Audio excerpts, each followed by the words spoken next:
آدمی تھے. کئی سال پہلے انہوں نے حج بھی کیا, حج کا فریضہ بھی انجام دیا, صوم و صلات کے پابند تھے, سیاسی میدان میں بھی روچی رکھتے تھے, دلچسپی رکھتے تھے, اور اخلاق مند, ہر میدان میں اخلاق مند ثابت ہوئے ہیں.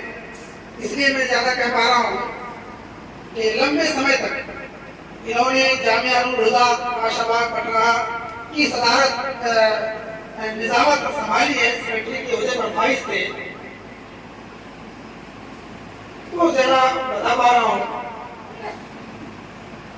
میں اللہ سے سب سے پہلے تو اللہ سے دعا کروں گا کہ یا العالمین جب تک انہوں نے اس مدرسے کی خدمت کی ہے, قرآن و سنت کی خدمت کی ہے, کمیٹی کو, اساتذہ کرام کو لے کر لمبے سمے تک انہوں نے لے کر چلا ہے, ان کی طرف سے اگر اس طرح کی کوتاہی ہوئی ہو تو اللہ ان کی مغفرت فرمائے.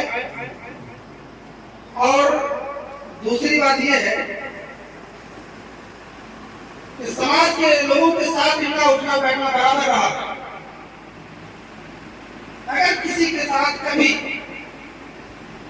ان کی زبان کے ذریعے سے یا ان کے افعال و کردار کے ذریعے سے, ان کے چال ڈھال کے ذریعے سے اگر کسی کو تکلیف, دلی تکلیف پہنچی ہو, خدا کے واسطے, اللہ کے واسطے ان کو معاف کر دیں اور ان کے لیے معافی اور بخشش کی دعا بھی کریں. اللہ تبارک و تعالیٰ ان کے تمام لغزشات کو, چھوٹے اور بڑے گناہوں کو اور غلطیوں کو اللہ معاف فرمائے, آمین. میرے بھائی, آج ان کے جنازے میں اتنی بڑی تعداد کی موجودگی اس بات کی دلیل ہے. اور میں کہنا چاہوں گا کہ سماج اور معاشرے کو بنانے کی فکر کیجیے اور اپنے وقت کو, اپنے جسم کو, اپنی صلاحیت کو, اپنی زبان کو, اپنے ہاتھ کو اس سماج کے کو بنانے میں لگائیے, بنانے میں خرچ کیجیے. تخریبی ذہن مت رکھیے, بہار کا ذہن مت رکھیے, تعمیر کا ذہن لے کر دنیا سے جائیے. ابھی چھٹی میں تعمیری ذہن کا مدرسہ بناؤ, مسجد بناؤ, سماج بناؤ, سماج سدھارو, یہ ذہن لے کر کے دنیا میں یہ زندگی گزار رہے تھے. ہمیں بھی چاہیے کہ ہم تعمیری ذہن لے کر دنیا سے جائیں. آج نہیں تو کل سب کو جانا ہے دنیا سے, ہمیشہ کے لیے کوئی نہیں آیا, جانا ہے, لیکن تعمیری ذہن لے کے جائیے. آج میں جو اتنے بڑے بچے میں بات باقی تو حل کہہ رہا ہوں وہ اس لیے کہ جب ان کی عمر 20 سال کی تھی تب سے انہوں نے سرکاری سنبھالی, سماج کو سنبھالا.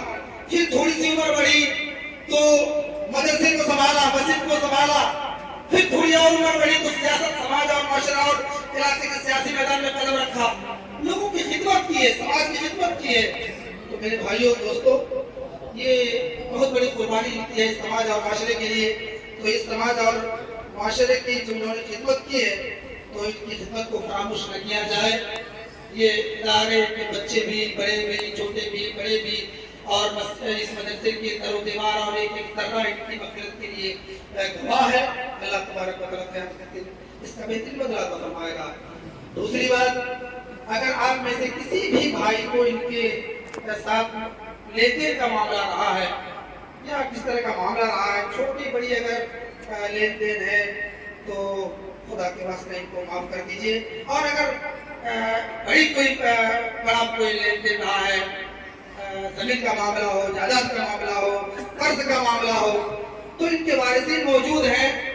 یہ حتی الامکان کوشش کریں گے کہ آپ کا حق آپ کو دے دیا جائے, کیونکہ اس وقت تک ان کی مغفرت نہیں ہو سکتی جب تک ان پر جو قرض تھے ان کی ادائیگی نہ ہو جائے. اللہ کے رسول صلی اللہ علیہ وسلم فرمایا کرتے تھے کہ یہ میت جو ہے اس کے اوپر کوئی قرض تھا کیا, اگر قرض ہے تو ان کی زمین, ان کی جائیداد میں سے بیچ کر کے ہو جائے, جس طرح ان کی ادائیگی کر دی جائے, سب سے پہلا کام. اس کے بعد وارثان میں تقسیم ہوگا, حق تقسیم اختیار اپنا لیں گے. تو اگر بڑی کوئی مانگ ہے, ڈیمانڈ ہے, کوئی قرض ہے تو ان کے وارثین موجود ہیں, یہ دینے کو تیار ہے، آپ کو دے دیں گے انشاءاللہ۔ اور میں چاہتا ہوں اور جانتا بھی ہوں کہ اپنے والد کی بخشش کے لیے وہ کسی بھی طرح کی قربانی اور کسی طرح کا بھی بڑا سے بڑا قرض ادا کرنے کے لیے ضرور تیار ہوں گے انشاءاللہ۔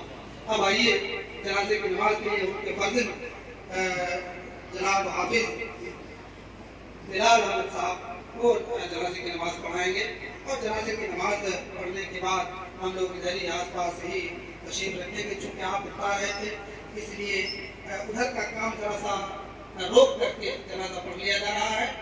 اس کے بعد جب تیار ہو جائے گا آپ کو اعلان کر دیا جائے گا، آپ جا کر کے مٹی ڈال دیں گے۔